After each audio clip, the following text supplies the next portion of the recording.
ଆପଣ କୌଣସି ଛୋଟ ବୟସର ପିଲା ଯେ କି 18 ବର୍ଷରୁ କମ୍ କିମ୍ବା ଯେଉଁମାନେ ଅନସାଉଣ୍ଡ ଲୋକ ଯେଉଁମାନେ କି ମାନସିକ ଭାବରେ ଦୁର୍ବଳ ସେମାନଙ୍କୁ କେବେ ବି ସୁଇସାଇଡ଼୍ କରିବା ପାଇଁ ଆପଣ ପ୍ରେରିତ କରିଛନ୍ତି କି? ତେବେ ଆପଣ ପାଇବେ ମୃତ୍ୟୁଦଣ୍ଡ। ହଁ, ମୁଁ ଠିକ୍ କହିଛି। ନମସ୍କାର, ମୁଁ ଆଡ଼ଭୋକେଟ୍ ଦେବବ୍ରତ, ଆପଣମାନଙ୍କର ସୁଚିନ୍ତକ। ଆପଣମାନଙ୍କୁ ମିଳିବ ମୃତ୍ୟୁଦଣ୍ଡ, ଡରନ୍ତୁନି, ମିଳିବନି। କିନ୍ତୁ ମୁଁ ଯେଉଁ ବିଷୟରେ କହିବା ପାଇଁ ଯାଉଛି ସେ ସେକ୍ସନରେ ଯେଉଁମାନେ ବି ଛୋଟ ଶିଶୁ କିମ୍ବା 18 ବର୍ଷରୁ ଯେଉଁମାନେ କମ୍ ମାଇନର୍ସ କିମ୍ବା ଯେଉଁମାନେ ଅନସାଉଣ୍ଡେଡ଼ ଲୋକ ଥାଆନ୍ତି, ଯେଉଁମାନେ ମାନସିକ ହିସାବରେ ଦୁର୍ବଳ ଥାଆନ୍ତି, ସେମାନଙ୍କୁ ଯଦି ମରିବା ପାଇଁ ଉସ୍କଉଛନ୍ତି କିମ୍ବା ତାଙ୍କୁ ସାହାଯ୍ୟ କରୁଛନ୍ତି ମରିବାରେ, ତେବେ ସେମାନଙ୍କୁ ମିଳିବ ମୃତ୍ୟୁଦଣ୍ଡ। Abetment of suicide of a child or a person of unsound mind। Section 107 ଯେଉଁଟାକି ଆଗରୁ IPCରେ ସେକ୍ସନ୍ 305 ଥିଲା।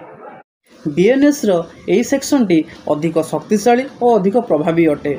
ଏହି ସେକ୍ସନ ହିସାବରେ ଯଦି ଆପଣ କୌଣସି ଅନସାଉଣ୍ଡ ପର୍ସନକୁ, ଯେମିତିକି ମାନସିକ ହିସାବରେ ସେମାନେ ଦୁର୍ବଳ, ଏବଂ ଯଦି ଆପଣ 18 ବର୍ଷରୁ ଯେଉଁମାନେ କମ୍ ବୟସ୍କ ପିଲାମାନେ ଯେମିତିକି ଝିଅ ହେଉ କିମ୍ବା ପୁଅ ହେଉ, ସେମାନଙ୍କୁ ଯଦି ମରିବା ପାଇଁ ଆପଣ ଉତ୍ସାହିତ କରୁଛନ୍ତି ଆଉ ସେମାନେ ଆପଣଙ୍କ କଥାରେ ପ୍ରଭାବିତ ହୋଇକି ମରିଯାଉଛନ୍ତି, ତେବେ ଆପଣଙ୍କ ଉପରେ ସେକ୍ସନ୍ 107 ଲାଗିପାରେ, ଯେଉଁଥିରେ କି ଆପଣ ମୃତ୍ୟୁଦଣ୍ଡ କିମ୍ବା ଆଜୀବନ କାରାଦଣ୍ଡ କିମ୍ବା 10 ବର୍ଷ ପର୍ଯ୍ୟନ୍ତ ଜେଲ୍ ହୋଇପାରେ ଏବଂ ତା ସହିତ ଆପଣଙ୍କୁ ଜୋରିମାନା ମଧ୍ୟ ଭରିବାକୁ ପଡ଼ିପାରେ। ତେଣୁ ଆପଣଙ୍କୁ ମୋର ଅନୁରୋଧ, ଭାଇ ଓ ଭଉଣୀମାନେ, କେବେ ହେଲେ ଅନସାଉଣ୍ଡ ପର୍ସନକୁ ଆପଣ ମରିବା ପାଇଁ ଉତ୍ସାହିତ କରନ୍ତୁ ନାହିଁ।